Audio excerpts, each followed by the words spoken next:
Joy, thank you so much for being on my podcast, Jagged Parts. How are you? Hey, seriously, I'm very honored to do this. And I love the name of it. That's cool. Jagged Parts. Yeah, it's a bit of a thing on my name, and it's kind of like rough around the edges, Jagged Parts. Yeah. Cool. So you had a busy day coaching and teaching. I do. Yeah, it's still keeping up, even though it's December, one of Right. those quiet times, but things are still happening here. So Yeah, Toronto's busy, huh? yeah, really. Yeah. I thought things would slow down, but no, everybody's still out there auditioning, and that's good. It's good. Yeah, great. Joy, let's start off with a bit of an origin story. So, Sure. where were you born? Where did you grow up? And what were your initial steps into this industry? Okay. Well, I'm a Canadian girl through and through, though I try not to speak with a Canadian accent anymore. But yeah, I actually did a little bit of research, and I'm ninth generation Canadian. Oh, wow. Yeah, so that was before it was Canada even. Yeah. Do you know what part, like the 9 generations before? Like, what is it? English? Yeah, Your yeah, ancestry? Scots, English, Irish. Okay. That's really my roots, yeah. And so our family came here from the United States. They were United Empire loyalists and Oh, wow. had to get out at the end of the War of Independence. And Right. yeah, so I've got deep Scots Irish roots in me, and I blame the Scots for the Canadian accent. Are about that's the real Scottish influence, I think. But and the I'm sorry. Yeah, that's something we'll get into a bit later in the episode for sure. So, what were you? How did you get into the industry? Well, I started performing as a kid. I was on TV live. It was live TV in those days. I won't tell you how many years ago that was. No, I can. But yeah, it was so. I was performing mostly as a singer and that sort of thing for many, many years. And then people started asking me if I taught. And I realized I needed to really get the credentials to be able to do that. So I went back and got my master's in 1998. Okay. And so, yeah, been teaching in an academia for some time in several different universities. And now I'm really happy to be on my own, have my own studio and be working mostly with pros. Yeah. Right, great. So tell us a bit about when did you open your studio? Tell us the name of your studio, when you opened it, and what you've been up to in the last however many years. Well, I found the name long ago, and that's Resonare, which means to resonate in Latin. And I really love that word, resonate. It's all about connection, all about heart and soul. And our voices, of course. So that's the name of my studio, Resonare Voice Studios. Okay. And I started teaching at a variety of different acting programs. Some of them were university programs, and some were private institutions and training facilities. So I was kind of all around for a while, and now I mostly work out of my own studio. So right, great. Yeah. So what? I mean, I have so many questions to ask you, but since you mentioned you've taught in a few universities, acting programs, and conservatory style training, I'm guessing, what are the biggest differences between teaching at those styles of institutions where they have an established core program versus working with actors out of your studio? Yeah, that's a great question. Really, for me, the restrictions of the academia world, the curriculum they have there is, I find, not as flexible and not as useful for actors who are planning to do film and TV. Right. And that's really where my focus is now. I recognize that we have a lot of good teachers who are teaching a kind of voice that is for theater, projected sound, and very theatrical, and that's great if you want to spend your career on stage. But it's quite a different thing to work voice for the small screen or for camera. And so that's really been a difference for me, as I realized the curriculum that most people are getting from those courses. And, these are beautifully trained teachers, but it's not as transferable to film and TV. Okay, so it's And more catered towards theater on the stage. yeah, it's a more projected sound. And interestingly, even that, when we're working on stage now, the tech Hmm. is so good, we're all mic'd so well Right. that we aren't projecting nearly as much as was in the old days. And the frame that we're getting now for a lot of shots on film and TV is a much tighter frame. You look at close-ups and we don't see the whole face sometimes. Hmm. It's really a very close up, and then the voice is so close, it's really very intimate. Well, Right. that's a whole different thing. And it's an adjustment for a lot of actors to make. Yeah. So do you find some sometimes with that projection, it loses that authenticity that is so essential for film, the grounded? Yeah, there's a kind of stagey voice, like Yeah. here I am, I'm performing Right. now, and there's a bit of a performance sound that, eh, well, there was a time when that was quite suitable, when that's the way film and TV was, right? Right. It was a more, in fact, comedy still does have some of that sound, but you'll notice there's not as much Interesting. comedy being made anymore, right? Right. But comedy is done for a live audience often, and that's the sound we get, is very stagey. Like the sitcom style, you mean? The Yeah, multi-camera sitcom. Yeah.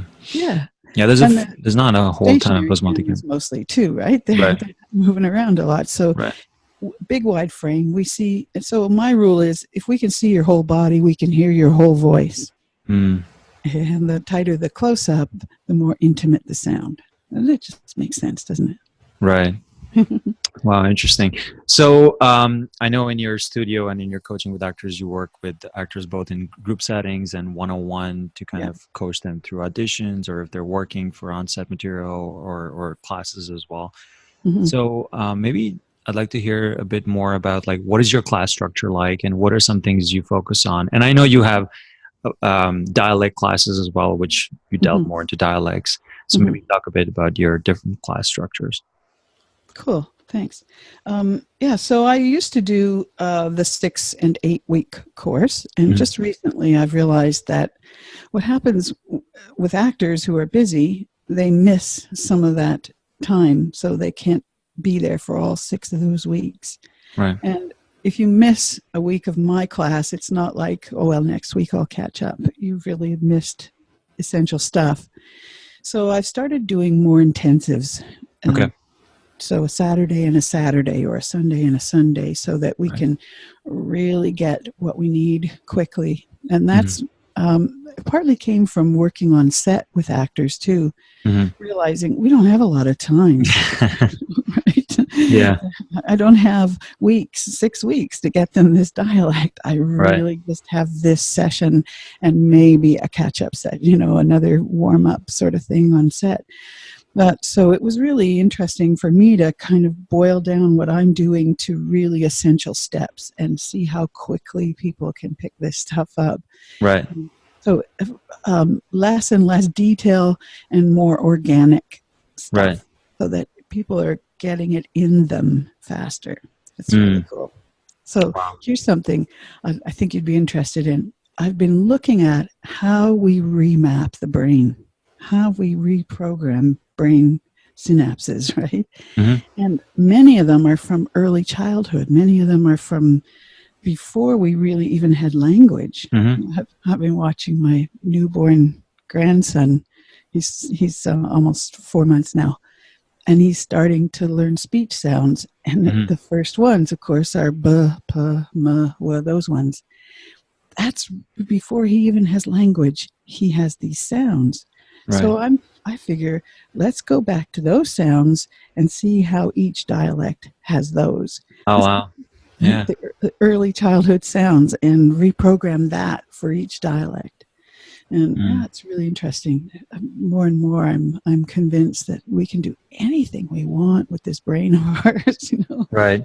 Yeah, that's Yeah. really interesting. I mean, I believe that, like, your subconscious is what dictates your life pretty much, right? And you're like you said, you're working with actors from all kind of different backgrounds, and they all have their own subconscious programming. And as you mentioned earlier, the good dialect is a dialect where you can't hear the dialect, right? Exactly. We So it want it has to to be be organic to you. yeah. Yeah. And every character has totally different set of circumstances, different class, different education, different state of being, all of that. Right. So the dialect changes with all those aspects of character too. Right. Right. And so it needs not to sit on the top of the mind where we're thinking about it consciously, but in the body where that's where my grandson is learning language, right? Right. It's just so exciting. Okay, fascinating. I think we're going to go back and forth a bit in voice and Yeah. dialect, and I think that's Yes. fine because it's Yeah. something really interesting you raised. So, on the topic of dialects, as we all know, Toronto obviously has a lot of Canadian content as well, but there's a lot of American content, and something we had chatted offline about was that even the Canadian content is set in a not necessarily a Canadian setting, right? So it can be distributed internationally. So, what are some dialects that are essential for actors who want to work in film and TV? Well, every Canadian actor has to know what a Canadian dialect is so that they can stop doing it. Right. So what are some quick ones? So we call it General American, right? Or it used to be SNA, Standard North American, and that has qualities that are suitable for film and TV. So I'm really calling it the actor's dialect. Okay. We don't actually, it's quite different than normal everyday speech. We speak with more projection when we're standing talking to each other in real life than we do on camera. So it really is a specialized sound, not just dialect, but it's a quality of sound too. So the two go hand in hand. Okay. Yeah. And so General American must do, you must have it. And look, if you grew up in Ireland or if you grew up in Australia, you knew you would have to have a good General American dialect to be able to get into LA film, right? That's the way it goes. Right. And British actors are really good. We're getting a lot of British actors doing a good General American dialect where it doesn't work as well the opposite way. It's harder for us to be believable and organic with a British dialect. So that's the other one. Right, right. We've traditionally called it RP, which stands for received pronunciation, but it's being simplified now. We're calling it British neutral. British neutral. So going back to something you said earlier, the two components of the dialect, one is the quality of the voice. So let's talk about the General American. What is the quality of the voice for the General American? Specifically, how is it different from the Canadian quality of voice? Well, there's several things. There's a kind of there's more organic body sound in it. Canadian tone is more rising and lots of facial resonance. So it's where we hear and feel the voice in the body. It for General American is much more in the chest and in the body. So if I were to do just one little sentence, and here's Canadian, I like to ride my bike. I like to ride my bike quite proudly out and about the house. And here's General American. I like to ride my bike quite proudly out and about the house. So you hear there's a lot of difference in terms of where you feel the deep resonance. It's a deeper tone because it's a slower wave, right? So just the science of it makes it a deeper and a more rumbling sound.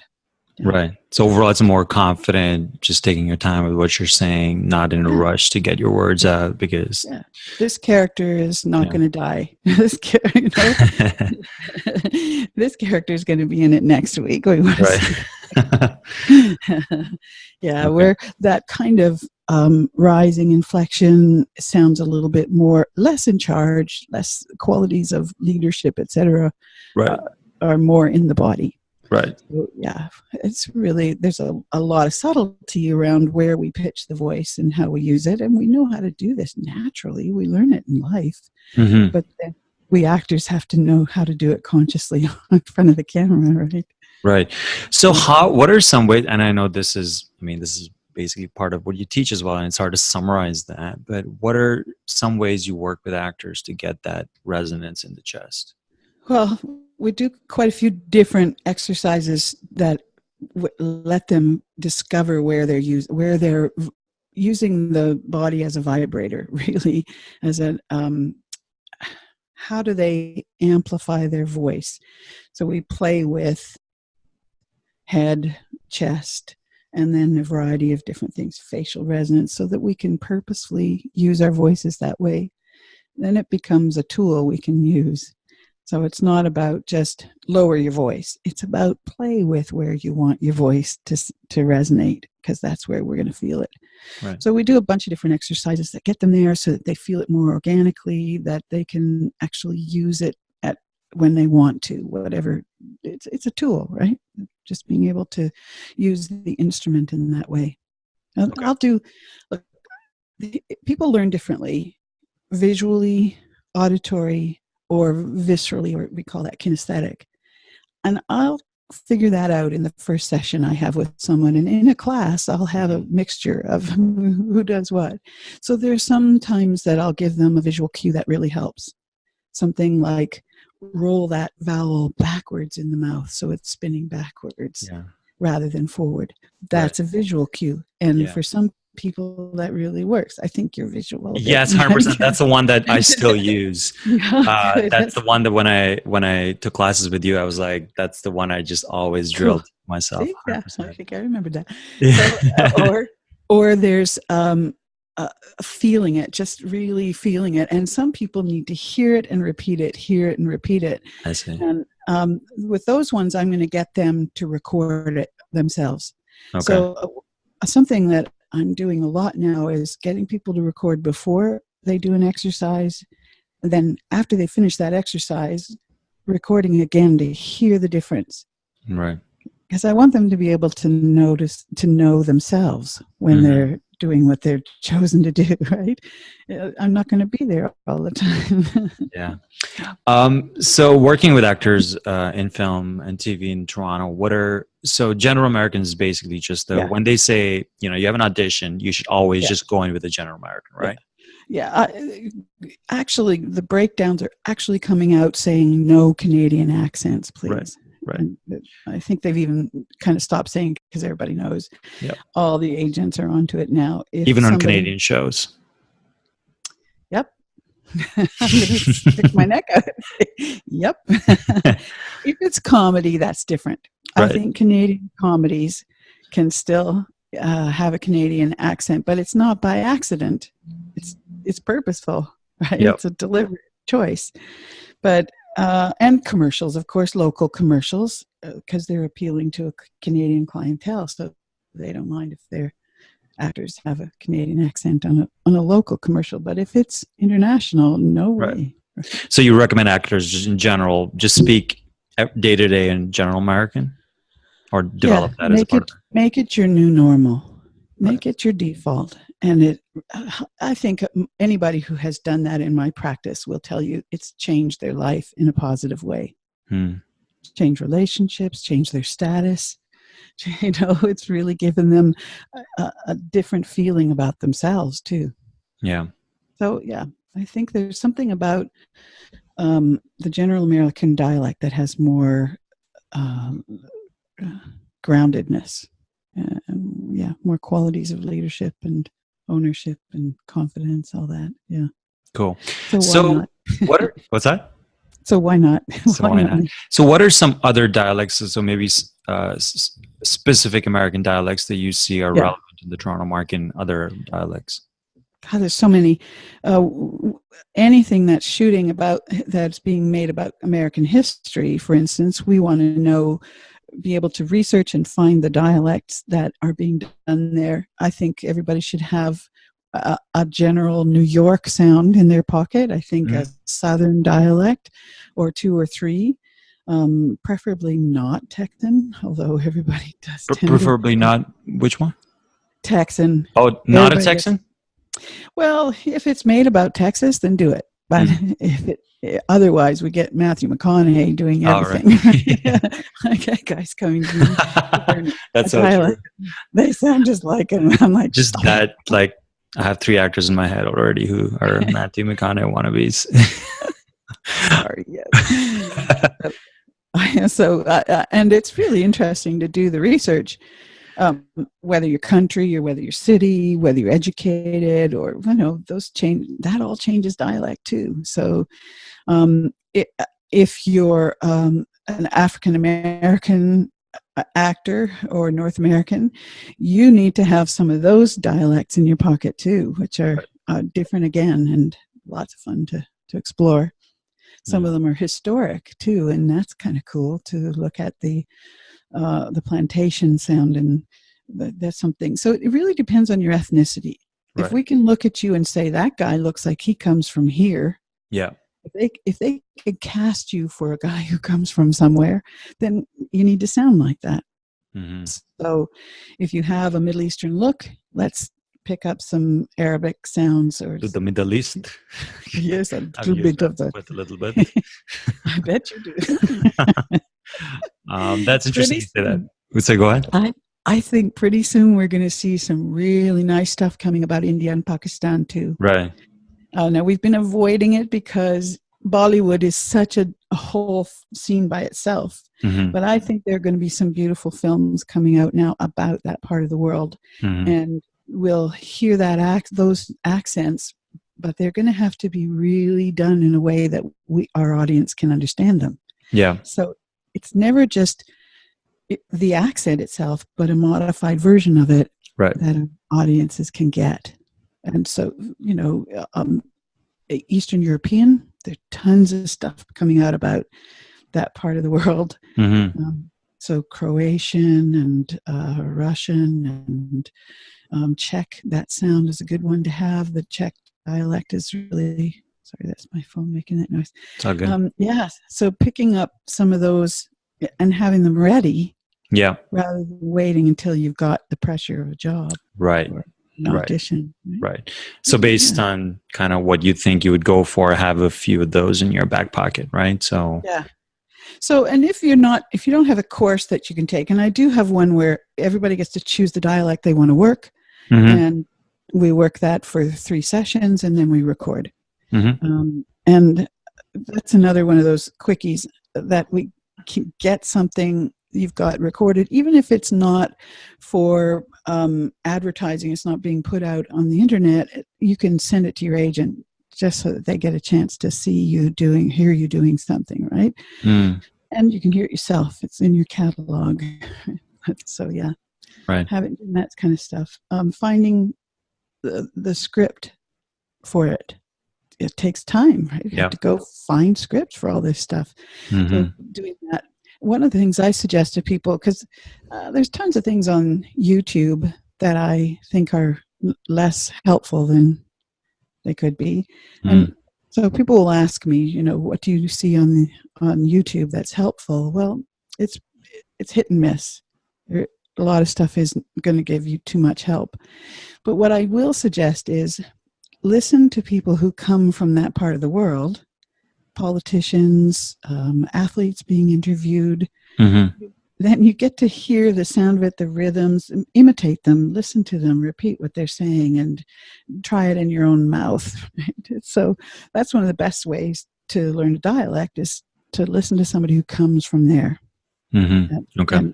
It's the best way I can think of it. And then sort of make notes about what you hear that's different and just pick 1 or 2 sounds to try. Mm. Something you mentioned earlier was that there's a lot of British actors working in American TV, and we'll get into that, but not typically a lot of American actors working in British TV. So I'm just curious, in a city like Toronto, is there a demand for British dialects from Canadian/American actors, or at that point they just bring in a British actor? Well, if it's going to show in Britain, they'll use a British actor for sure. If it's international, to that part of the world. If it's going to Europe, they'll use a British actor for the leads. But the thing is, we don't fool or convince a British audience mostly. Mm-hmm. Where the British actors coming here, they sound pretty good. They're convincing. But it doesn't work the other way around. And it's our musicality. It's like we're singing the wrong tune almost, Right. It isn't quite convincing. And but we do things like Rain, cartoon stuff. Right. Yeah, but besides the dramas like Rain, that for sure was constantly. And we do a lot of casting for things like Vikings and oh gosh, some of the ones that are Mandarin with RP on it too. So RP or British is added to certain dialects to make it a little classier, or to make the character someone higher class. Anything that's historic, if the character is a professor or that kind of role, typically they'll have a British accent. So there's lots casting here in the West that has British accent too. Oh, a lot of the games. Video games? Yeah. Ubisoft just did a huge casting, several different huge castings for new games. And they were looking for new voices. They were looking for not just known people, but some new voices as well. And lots of different dialects for that. That was fun. Yeah. Right. Great. So something that you brought up earlier, and I know there's no one answer to this, but there's a lot of British and Australian and even actors from New Zealand working top billing in American film and TV. What do you think are some reasons for their success? Hard work. Hard work? Yeah, they work hard. They know what they have to do. They really do have also a mindset that says you have to be willing to be flexible. You don't just play one character, but they work hard at getting the skills they need to have. And so there's a kind of devotion or dedication there too, because it's so competitive, really. Of course. Yeah, it doesn't work the other way around, unfortunately. Canadians do not have experience learning dialects, so like I could never cast someone who's Canadian doing an Australian accent. It just isn't believable. So they'll hire someone from Oz to come and play that part here, just because we can't. It's almost impossible to get a Canadian actor to do it convincingly. And South African is another one we have trouble with. Right, so. But it also depends on our ethnicity. I know a lot of Asian actors here from a variety of different backgrounds. Their parents speak the language at home, and they understand it to hear it, but they don't have the accent. And if you ask them to do that accent, they can't do it. Yeah. So there's a mindset that goes with it, I think. One that is, get rid of that. Don't have that accent. So now I'm saying to them, let's get it. Get that accent when they've been raised to not have it. Right. It's just the realization that, you have to put in the work. And whereas maybe some Canadian actors think, well, it's the same as my accent, so I don't have to put the work in. They don't hear it too. That's the other thing. They just don't hear their own accent. And even my own siblings, the other day I was having dinner with my sister and my granddaughter, who's English, who said, "Oh, I could hear you sounding Canadian, Grandma." Yep, it happens. But, we go home with our families and we sound different there. If you have a job teaching, you have a different sound there. If you really status and all those things change our sound. So one could do a whole study, I think, on why the Canadian accent is so giving away class, giving away status, right? It's kind of self-effacing and apologetic. And there's a whole new sound now that young women, particularly Canadian women, are getting, where they're talking on their throat like that. So really? Like this sound. Yeah, there's like that whole vocal fry thing like that. Oh. Is that Toronto thing or overall? Oh, yeah. So this is like Canadian girl. Oh. Hi, so like my friends and I are Canadian and we talk like this to each other all the time. And it's awful. Oh, wow.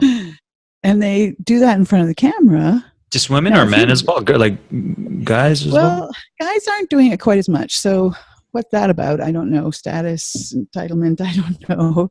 The thing that guys are doing now that I notice, a lot of them speaking through their teeth. So they're smiling and they're like, so yeah, so hi, and it's like, yeah. So they're talking through their teeth a lot. This is the young Wow. actors, I got to say. Yes. And the first thing you have to do is get them to just relax their lips and keep the sound inside the mouth a little bit more, like let us close your mouth, because that projected sound from the teeth is really Canadian. Hi, Right. so like my name is Joy, and here are my teeth, and What's a little bit of the fake stiff smile thing, right? Yeah, And talking through it. yeah. Everybody's got nice teeth now, so Yeah. they're all Well, also I showing. find some actors usually they always have a need to present themselves and smile a lot, and Yeah, yeah. Well, and not genuine. unfortunately, they do that on the way into the audition room, and then it's time to do the role, and they have to adjust their face, adjust their breathing, adjust their everything to do this. Well, yeah, I think it doesn't help us to have that really big, bright smile and talking through the teeth, and lots of tension in the back of the neck, and Yeah. So there's a whole body feeling of being grounded and quiet, still, just present. I think that's what we call that, right? Yeah. Interesting. So for some actors out there who maybe have done film and TV work, theater work, and are interested to get into voice work, Yeah. but have no idea where to start, and sometimes can be a bit intimidated because they think voice acting is all, you have to be able to talk like a bumblebee or those cartoon voices or whatnot. How do they start? What's some things you would tell them? Well, there are certainly courses to take, and I have. I'll do it a couple times a year. All the characters in your voice is the course that I teach, but I know there are others out there doing some really good courses that are aimed at creating characters and doing commercial and all that kind of voiceover stuff. It takes practice. Just really, you have to try it and play with your own voice. Record. Yeah.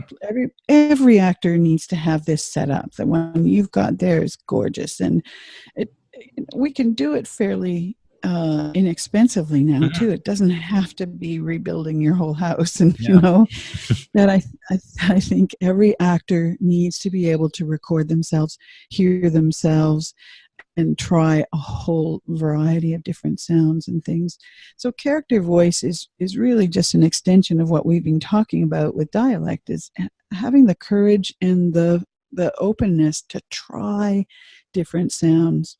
Now, when it comes to the business part of it, the industry, it's traditionally been very hard to break into voiceover acting, particularly the unionized part of it. Mm-hmm. But most agencies have somebody who handles voiceover stuff for all their actors. So rather than going and looking for a new agent, talk to your own agent about who handles voice stuff. Yep. And what you could do to get going in that. And they'll probably have really good advice on how to do that. I think the days of everybody saying, oh, you'll never break into that, it's too hard, I think those days are gone. The internet's changed that, huh? Right. Everybody can put their voiceover demo on the internet and get work that way if they want. But I think the best opportunities definitely are through your agents. Right. So what are some avenues of that kind of work that people can get into? So there's obviously motion capture, which is its own category as well. Yeah. Video games. Yeah. Audiobooks. Web learning. Like there's all kinds of e-learning stuff going on. A lot of new commercial stuff being done. So short format film that's being shot for the internet. It'll be like a 3 to 5 minute commercial, really long, and then they'll have a shorter version of it that they show on various other places. But that's changed too, so it's almost like a short film, right, that you're doing. It's really great. There's tons of stuff, and games, of course, video Yeah. games, and that. Yeah, there's a lot of that stuff coming down, and I just think there's so many opportunities now. It's really about keeping up, and I know a lot of people who are doing their own, like stuff like what you're doing. Mm-hmm. People are being creative and really creating some great stuff, and you have to know the tech, right? Right. I'm learning as I go too here. So Yeah, I mean, but like you said, none of this stuff is rocket science. You just have to yeah, be patient and willing to learn stuff. yeah. And keep trying stuff. Well, one of the things I say to all my clients is make sure your agent knows you're working with me. Yeah. Send them, even like my agent loves it when I just send him little things on. This is my voice agent. I'll send him like a little thing of me doing a new accent I've just learned. Mm. Here's me doing Tamil. I send it to you so you can hear me. And he loves it, right? Now he knows he can send me for something where there's a Tamil accent. Right. Yeah. So, but this is us helping our marketers, like agents and casting directors, need more info from us, right? Yeah. So I say, just keep recording stuff, keep getting stuff out there, even if it's just for yourself. Get in the habit of hearing your own voice, listening to it, improving it. Yeah, being objective about it. Because the other thing that's happening now, of course, is a lot of ADRs being done. So in post, going into the sound studio, and the actor now has to dub their own voice for scenes that were outdoors or that were action scenes or whatever. The sound didn't work. They want to do something different. It wasn't level all the way through. There's a bunch of reasons. Often it's budget, right? That it just didn't get what they wanted that day, but they didn't have more time. So, and I've been on set with people who just couldn't nail what we were working on, but we had to push on because we didn't have any more time to just couldn't keep reshooting that. Then they're going to do that in ADR. They're going to get that or another actor, if it's really bad, to come in. Yeah. And so every actor is going to have to also know the techniques that have to do with the microphone and, the studio. It's very different. You still have to have full energy. You still have to sound like yourself. In that situation, So yeah, it's a new technique. I think a lot of people are having to learn. Yeah, for sure. I remember the first time I did ADR, and those lines really threw me off. The lines that are like, wait for this line and then that line. And I was just in character waiting for the line on the screen. It does. I don't know. Maybe we should have a class in that somehow, but that would be hard to do. But still, the experience is so valuable, right? Yeah. I think being on set, even for anything, being on set and really paying attention to what's going on with the sound. The sound guy's often just on his own little cart over at the side, right? But he hears everything in your voice. Everything, right? He knows you inside out. He knows when you're getting out of breath. He knows when you're nervous, right? He knows when you need to have a drink. So, yeah. And when I'm on set coaching, usually dialect coaching is what I'm doing. I'm with him. I'm hearing what the sound guy's hearing in my cans here. And so I can hear my actor and I can tell, he's not getting that. I'm just going to run in as soon as they do touch-ups. I'm just going to zap in to be there by his side. Right. Yeah. Yeah. So what's that experience like when you're on set? And then, like you said, they don't always have a lot of time. So if you notice any inaccuracies in the dialect, do you let the director know, or you just go directly to the actor and let the actor know? It takes usually the first day, the director, the first few shots, the director will get to know what it is I can do for him, right? Or her, how I can be assisting. Because for them, sometimes a voice coach is an interference because there's somebody helping the actor with their performance. Once the director understands, actually, this is helping you get the shot. This is helping you get what you want in the moment. Once they see that and how helpful it is, then I'm working with them. When they go in to give notes or when they're going in to rehearse with them, I'm right by their elbow. so that we're serving that actor together. Now it's different for every director is going to have their own feeling about it. And so I just acknowledge that. But as much as possible, I'm encouraging production to send people to me in advance. Right. If the actor has a chance to practice the dialect, then all I'm doing there is midstream coaching, really. It's like an athletic coach. I'm just giving them one little coach in the corner, right? So that's a whole lot better than bringing me on set to teach them how to do this. That's hard. Because there's no time. Oh God, yeah. And it throws you right out of the creative zone. Right. Like there aren't too many actors who can stay focused and learn something brand new like that. So, yeah. Have you ever, and we don't have to go into any names here, but have you ever worked in productions where they started principal photography and the dialect was very shaky? Yeah? Yeah. And again, that's where ADR comes in handy, so that they can either coach that same person better and they'll get it afterwards in post, or they will get someone else's voice in there. I've seen that happen where the person looked perfect, but they just could not get a good take of the dialect, so they overdubbed somebody else's voice afterwards. Wow. Yeah. And the audience never sees it, feels it. But I feel at some point people will know, if that actor gets known, they'll know the actor's voice is not that. It's true. So I would not want to be that actor. No. Because it's like, if it happens, you're probably not going to get cast again by that casting company, right? Right. Like, I've actually been on set too, where somebody was thanked very much for their morning's work, and in the afternoon somebody else came in and they reshot that. Oh wow.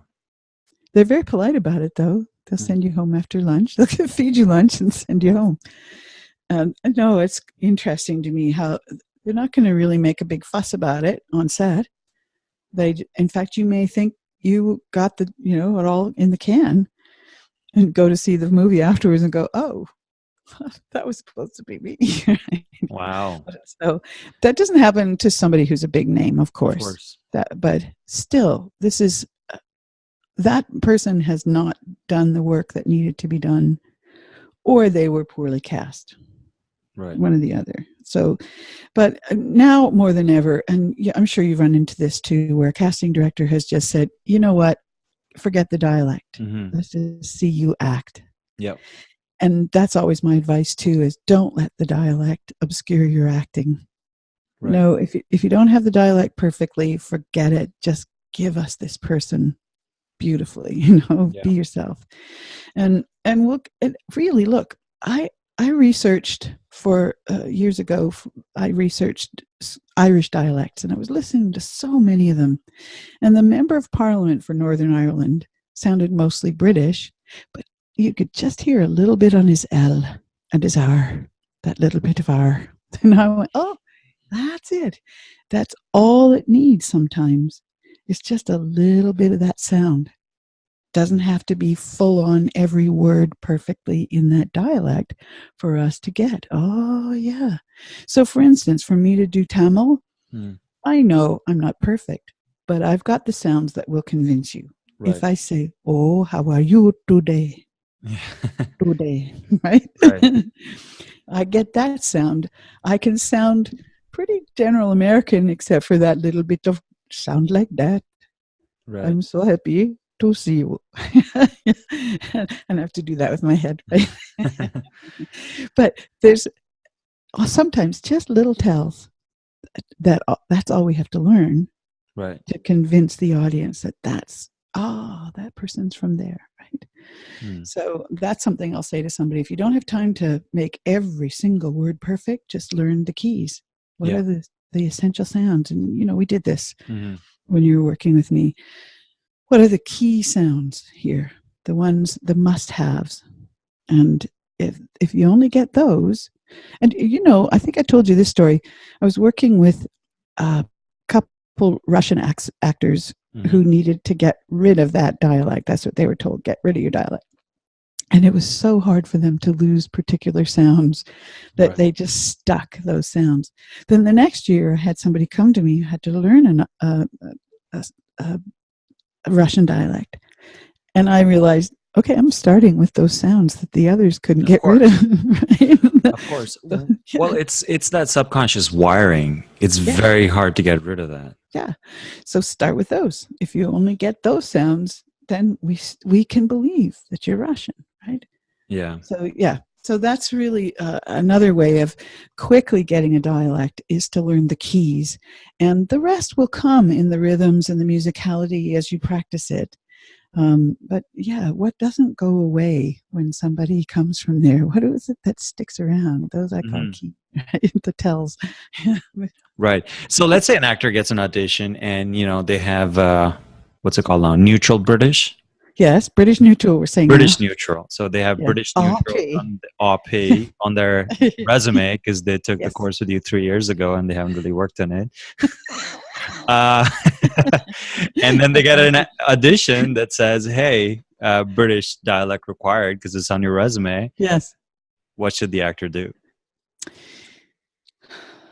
Well, if you kept good notes, go back, look at your notes, Yeah. because I think it really does help. All those, I give a lot of handouts, as you know, Mm-hmm. and they're very helpful. If you go back, keep them. Don't get rid of those. Where are yours? No, where did you put them? I wasn't talking about myself, Joy. This was for a friend. Sorry. Okay. Sorry, did I go all mother on you there? Yeah, so that helps. Going back and reviewing what your notes were, I take notes on every dialect. I have a file, and every dialect I do or teach, I have a note about what those keys are. I spell it phonetically. I give myself reminders of what worked for me, that sort of thing. So that's number one, is keep good notes and make a catalog of your dialects. Yep. Also, keep recordings and get a catalog of recordings for yourself. And then I'm going to mention a site. I think I told you about it ages ago, but it's a Canadian catalog of dialects. It's called dialectsarchive.com. IDEA, International Dialects of English Archive, IDEA. You just go in and ask it for the place that you're looking for, and you'll see a whole list of samples that are recorded. And these are real people.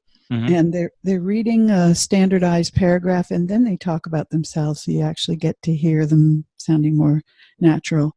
And almost every dialect is represented there now, more and more all the time.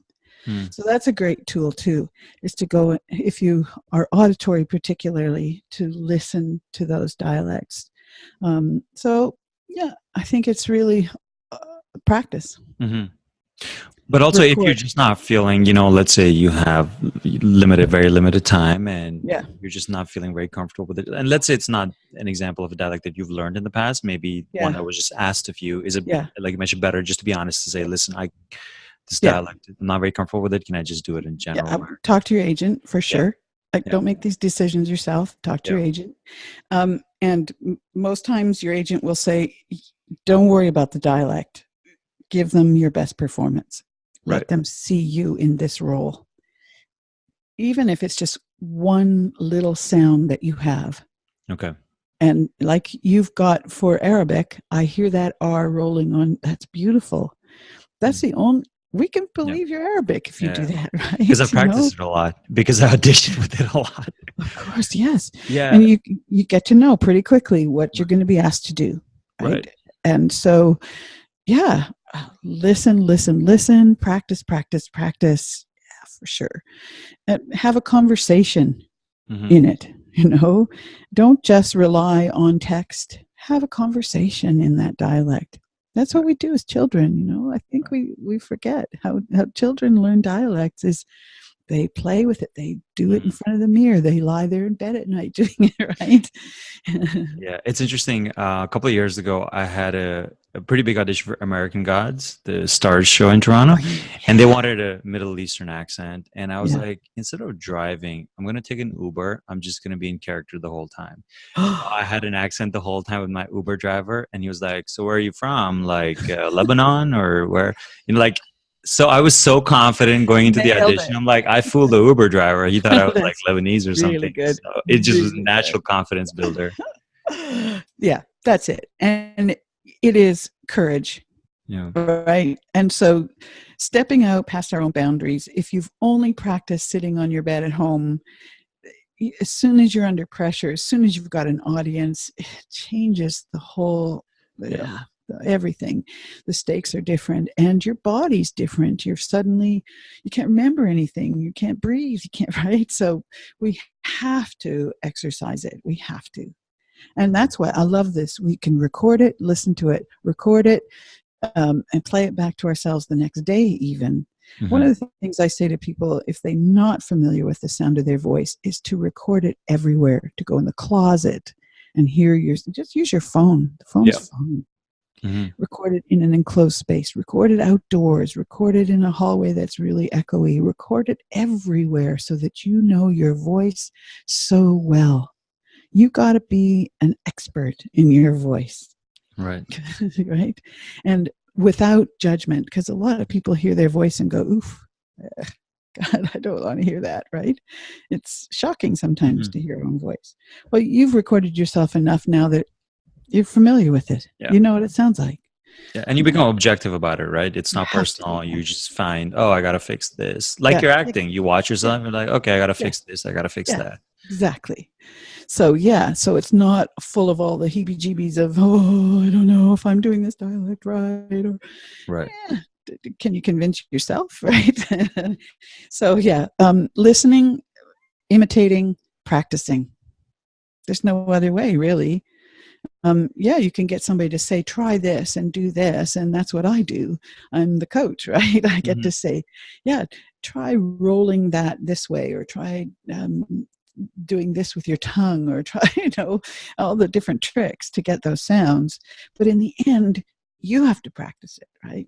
One of the things I started doing in my intensive courses, so these are short, people will learn a sound and then they turn to each other and have a short little conversation with what they've just learned, right? Yeah. So it's funny. Everybody's laughing and it's kind of awkward, and but they're doing it. And by the end of that class, they've actually been able to speak in that dialect confidently, right? And then they go home, they come back to the next one, and they're in character as well. And that's, so, but it's what we do as children. And I say, let's go back and just remember how we learned this. My grandchildren were born here, went to England, and they sound like proper little English people now. Grandma, she calls me Grandma. But, she learned it by being there. Right. Yeah. So, hey, you asked me, you said you're going to ask those 10 questions. Oh, yes, they're coming. They're coming. Oh, you know what? So cool. Because I went and I looked up Bernard Pivot. Yeah. Because I remembered him and those questions. But then my granddaughter was here visiting, and the two of us sat down and asked each other those questions. That was a very cool exercise. Oh, nice. What were her answers like?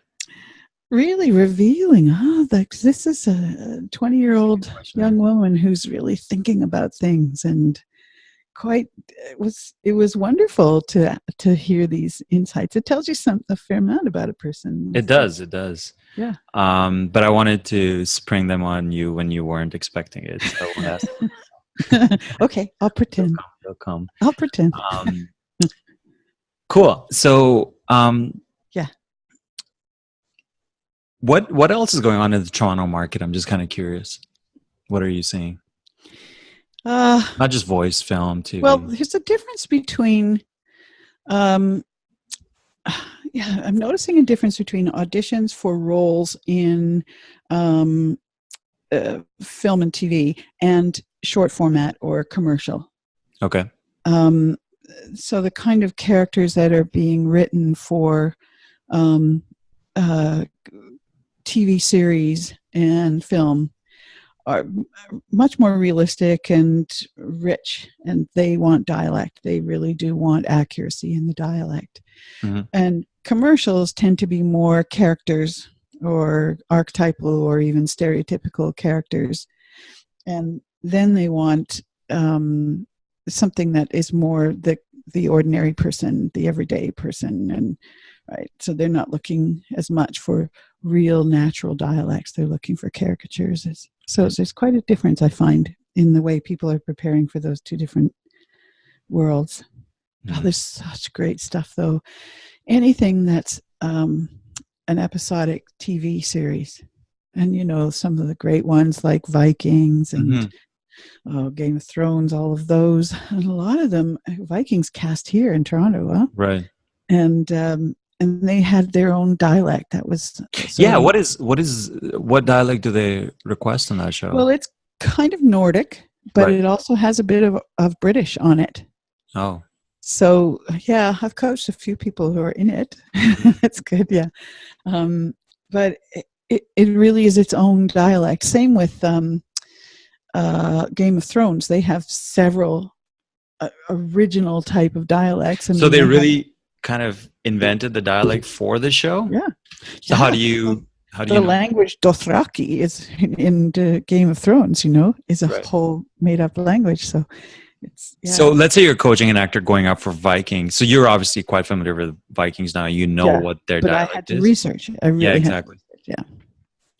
So I learn, I listen, I do my notes, I take the dialect apart into pieces so that I can teach that to somebody until it flows, till they have it in them, you know, so that then they can do it. Then we go to script. It has to go to character eventually. You can't just learn a dialect without that character's voice, you know?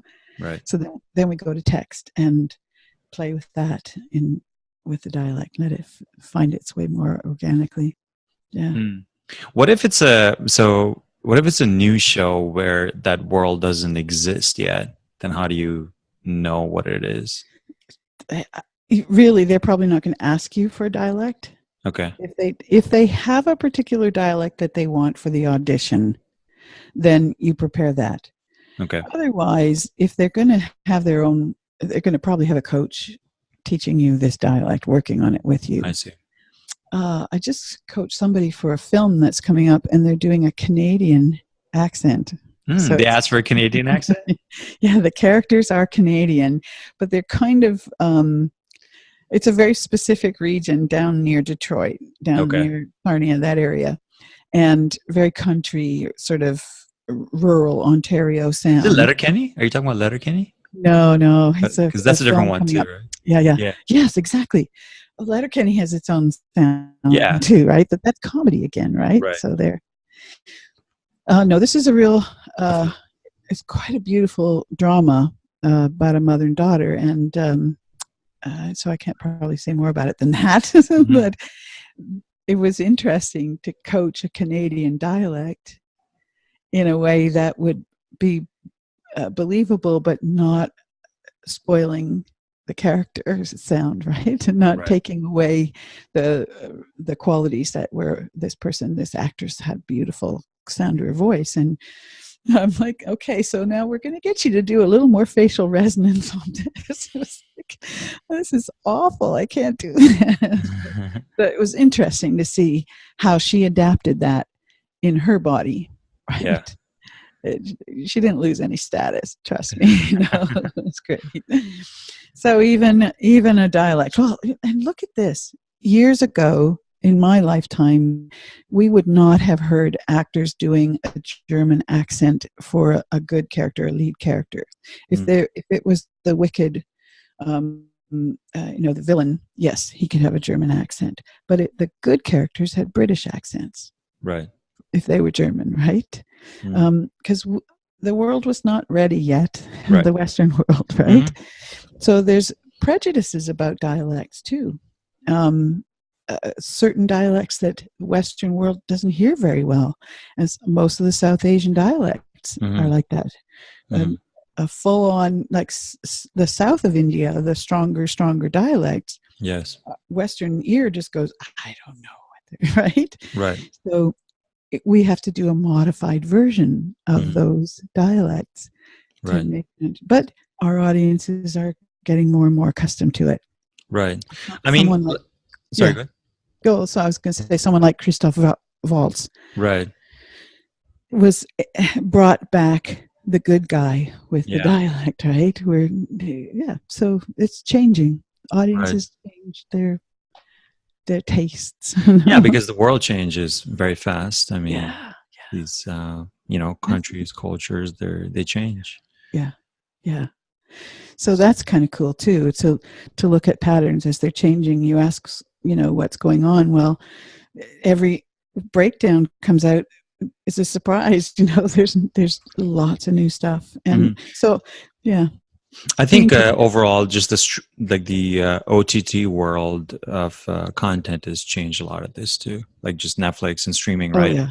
I mean, there's so many international shows now. Like Netflix investing huge into India. They have a lot of India originals now. South America. I mean, one of the first breakouts for this was Narcos. Half the show is in Spanish, and it's such a hit in American audiences. Like people would traditionally think, well, people are not going to watch it with subtitles, but people lapped it up because it was a good show, and they all cast local Colombian actors who were so authentic, right? Yeah. So actually, I read an article recently that said that like people are a lot more open to watching content with subtitles now. Yeah. Oh, it's true. Part of your condition. And to hearing the other dialect the other language being spoken, it's not a turnoff. Where I think our audiences were kind of, certainly Western English audiences were quite lazy about dialect. They were like, I don't get it. I don't understand. Right? So, yeah, like imagine if they'd done Narcos in a British accent. I would have like sent them hate mail. You know what I mean? But they would have 20 years ago. Right? Exactly, but that's the point, right? So it's like you said, it's a changing world.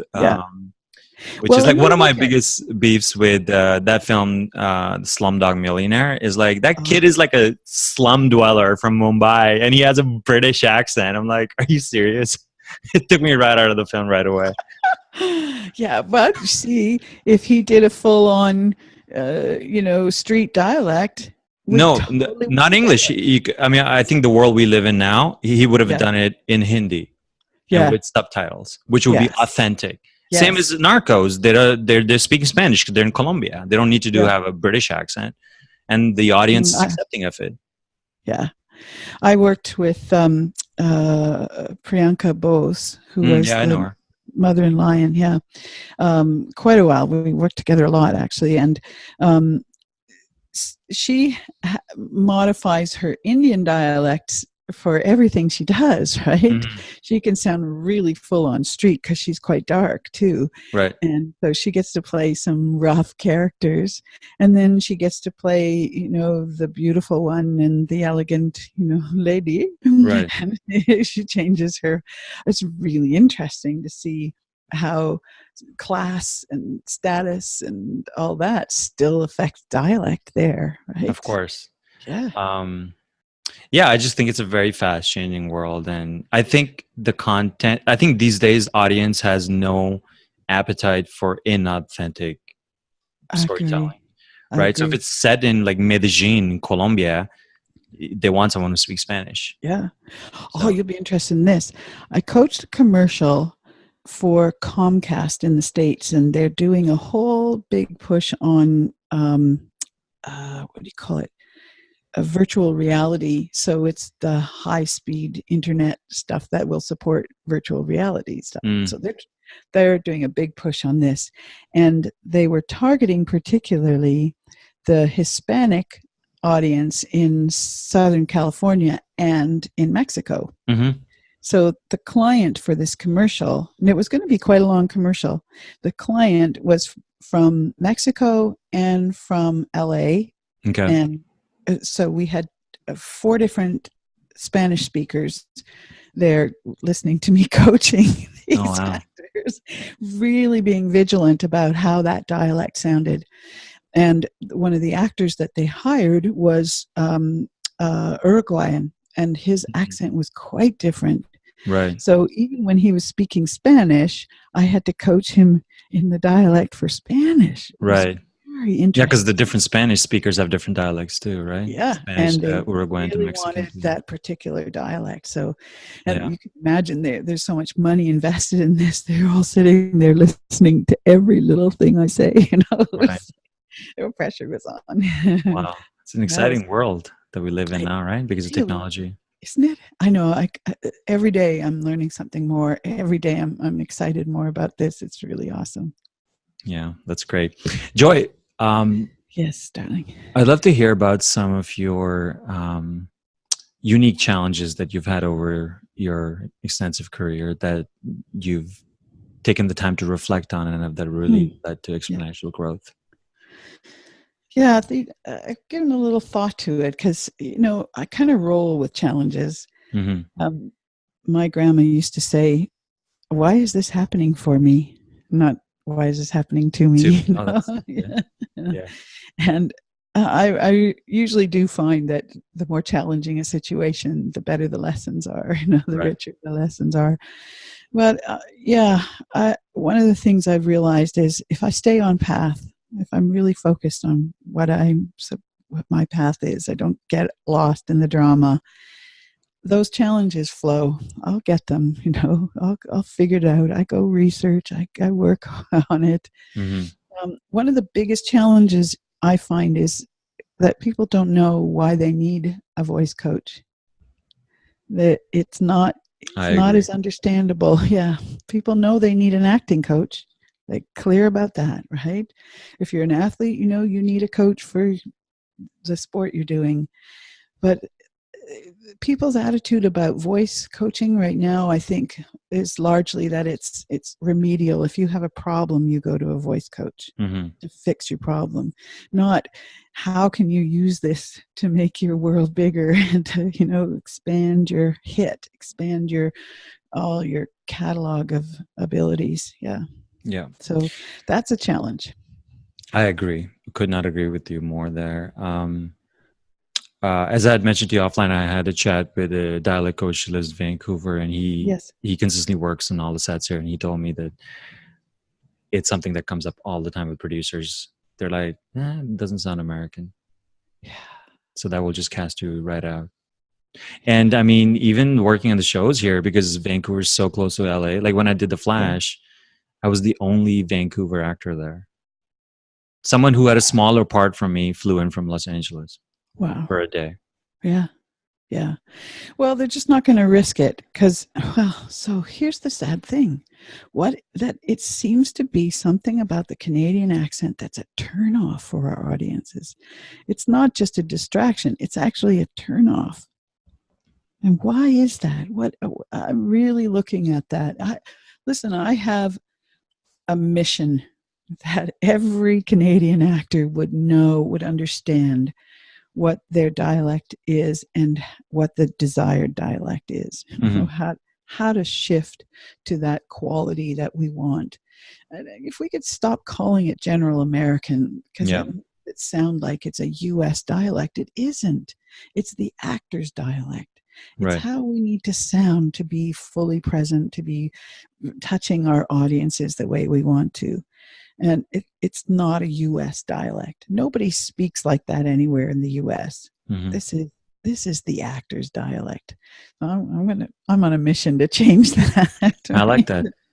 I like that. I mean, I think some actors even just they have this, like, it's an ego thing. They don't want to, Yeah. they're like, well, why should I sound American? I don't know. I feel like, whereas a British actor knows that they have to really work at it to Yeah. get work.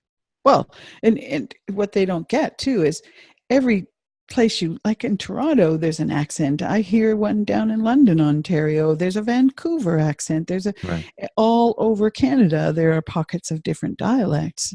There's not just one Canadian dialect. Right. So when you grow up in England, everywhere, every city has a different dialect. You Mm-hmm. know that already. Mm-hmm. And if you're an actor, you study that. It's Mm-hmm. part of what they study.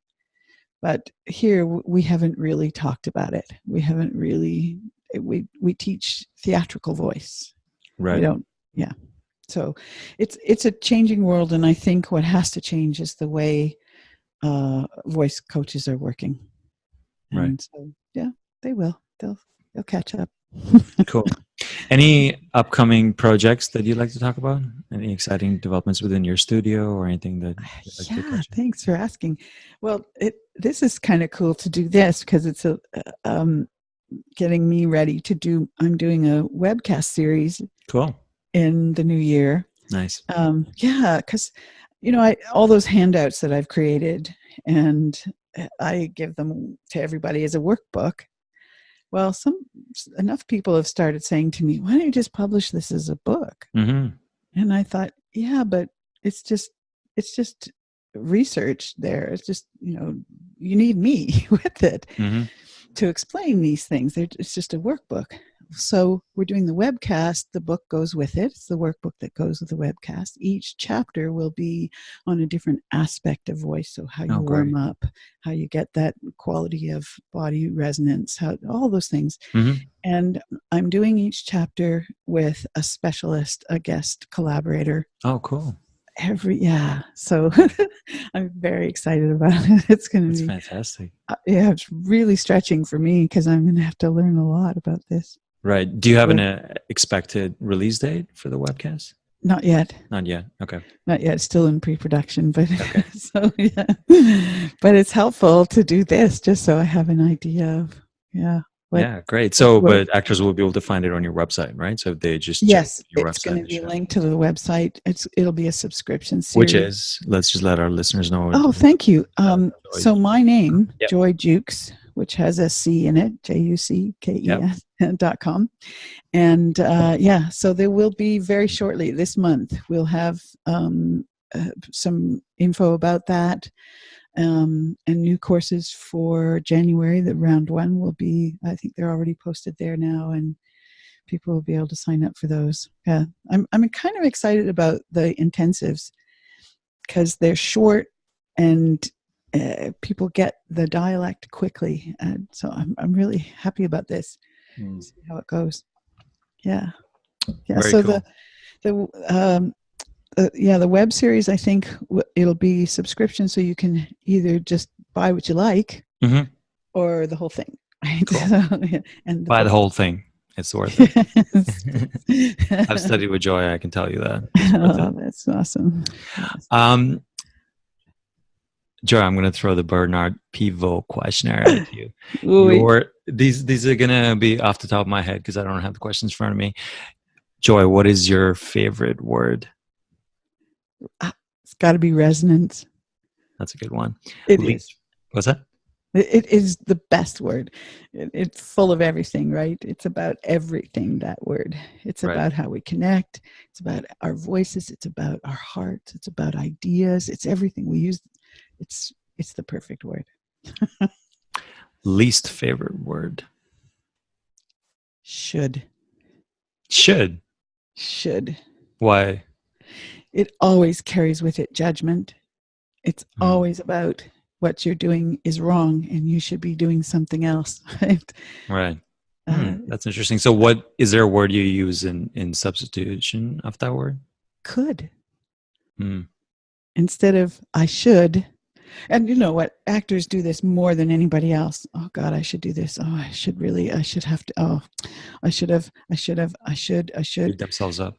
Yes. Pushing ourselves to be better or something else or something more. Instead, I could do this. Oh, I could. Right. So there's possibility in could, and there's all kinds of shutdown and should. That's great. I'm going to steal that from you, Joy. You're welcome to it. And I'm openly stating that because that's awesome. Yeah, because could, it puts you in problem solving mode, whereas should puts you in judgment and self. Could is full of possibility, right? Yeah. Should is already saying you were wrong. Right. Yeah. Awesome. Yeah. What is your favorite sound? Not noise or sound. Okay. My newborn grandson, he's lovely. Yeah. He laughs in a way that makes everybody laugh. Like your tummy just tickles. So That's my new favorite sound. Wow, that's lovely. How old is your grandson? He'll be 5 months soon. He's Okay, 4 months now. Yeah. cool. He's just What big. is your least favorite sound or noise? Oh, um, I think it's that tightness in the throat that people get when they can't breathe. The held breath. Hmm. That's my least favorite sound. That can't breathe, right? That sound when people talk like that. Sound of fear. Yes, yes, it is. It is, right? It's the sound of should. Right. It's what should does to your body. Say that word's getting better, isn't it? You should all over. I can hear your should all over me. That's a great one. Okay. What turns you on creatively, spiritually, or emotionally? Talent, other people's talent. It doesn't matter who. Like, it's just so exciting to me. Really, such a turn on. Like, I've been watching RuPaul's Drag Race lately. That's a great show. Honestly, I weep and I laugh and I'm just like, okay, this has changed the world, and I find it inspiring. Right? It makes me want to be that brave with my art too. So, yeah, Great. What turns you off? should. Note to self: never say should. But Or enjoy. rules, rules. As soon as somebody puts a rule on something, or rules turn me off. What's your favorite curse word? I love fuck. Great. Such a good word. Just fuck or a variation of it? Just Well, fuck. have you ever heard George Carlin's whole Yes, of spiel course. on the word they use it, right? So you can use it as a noun, as a verb, as an Right. adjective, right? We're fucked, right? Oh, it's fucking awesome. Yeah. So yeah, it's a great word. It's the actor's word, isn't it? We get It to is. say It is. What profession other than your own would you like to attempt? Oh, this is a good question. And it really was an eye opener for me. I would like to be a quantum physicist. Oh, really? Yeah. Why is that? I think there's answers to a lot of the questions we have about resonance, about spirituality, about connection, about all kinds of things. I think quantum physics is going to find those answers. Yeah. So, and it certainly comes into the work I do. There's a whole aspect of all levels of resonance, and quantum physics deals with that. So Right. I love that. Science backs up all of this, right? Like I think yes. the spirituality I believe in, science backs up all of that. Have you heard of Absolutely. epigenetics? Yes. Yeah. So there you go. Yeah. The biology of belief. Have you Yes. you've Yes. heard that book? I've not read it, but I've heard of it. You're Oh, the so good. second person Bruce to tell me. Lipton. Bruce Yeah. Lipton, right? Yeah. So good. Somebody else mentioned it this week too. So yeah, Yeah. I mean, that stuff when I first heard it, I just blew my mind, but then made sense. Well, Amit Goswami, who most people know him from, what was that? What the Bleep Do We Know? That film that was out years ago. Anyway, he's a quantum physicist, and he's written quite a few books, but one that I think every actor should read is The Visionary Window. Amit Goswami. If I got a chance to sit down and talk to that man, I think that's on my bucket list. Sit down, talk about what I do and how that fits with what he's teaching. Yeah. Cool. So yeah, he says that too.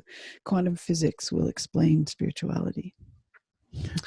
What profession would you not like to do? Anything that has to do with killing animals. I couldn't do it. What profession is that? Like a hunter? Yeah, or butcher, or the people kill the animals so that we can eat them. I can eat them, but if I had to kill them, I couldn't. if heaven exists, and this is not really in the religious context, but Yeah. what would you like to hear God say when you arrive at the pearly gates? She'll just continue the conversation we've been having all along. Oh, great. That's a great answer. Yeah, she'll say, "Oh, by the way." What we talked about last week. Yeah, exactly. Cool. Two questions I'd like to end the episode on, Joy. It's really just one question. That it's an extension of one question. So, what would you tell a young Joy who is starting out on her journey in this industry? I mean, we can go. I'm sure we can talk about hours in terms of life, but just maybe navigating the industry, and then what would be some advice you would give a young actor about navigating the industry? That's a great question, Kunal. Well, I think what I would say to myself is who you are is who you're supposed to be. Don't try to be anyone else. Because I spent a lot of years trying to be something I thought I should be. And yeah, so I think just getting that message through to me, just be who you are. That's who you're supposed to be. And trust that even if it causes trouble, it's the trouble you're supposed to cause. Right. Yeah, I think I don't know. I think everything that's happened on my journey has made me who I am now, and I have no regrets. But yeah, I think that message, everybody needs to hear that. Who you are is who you're supposed to be. Just be it. Be it. Anything that you would tell a young actor on just navigating the industry? Well, yeah. Remember that we're artists. We're not marketers. Right? There's industry and there's art. We're the artists. And really, in some ways, nourish and protect your art. Let the marketers look after you. I know you have a team of people looking after you, marketing you. That's not your job. Your job is to be the artist and to remember that and nourish that artist. Okay. Don't get lost in the industry. It's easy to do that, isn't it? It is. It is. Because everybody says should. Right. It's also very easy to get jaded and develop a pessimistic view of things. Yeah. And it's the people who fall in love with their art and stay in love with it that get somewhere with it. It's the people who are terrified that they're not doing all the right things that get left behind, Right. So yeah, I think there's a kind of fear that invades us if we think we have to be marketing ourselves or doing the right thing, or instead just focus on what you love about this. Stay in love with the art. That's beautiful. Thank you so much, Joy, for your time. Well, thank you, my dear friend. It's always lovely to see you. I wish you were here some of the time. When you do come home to Toronto, come see me. I will definitely do that. Thank you, Joy. Okay.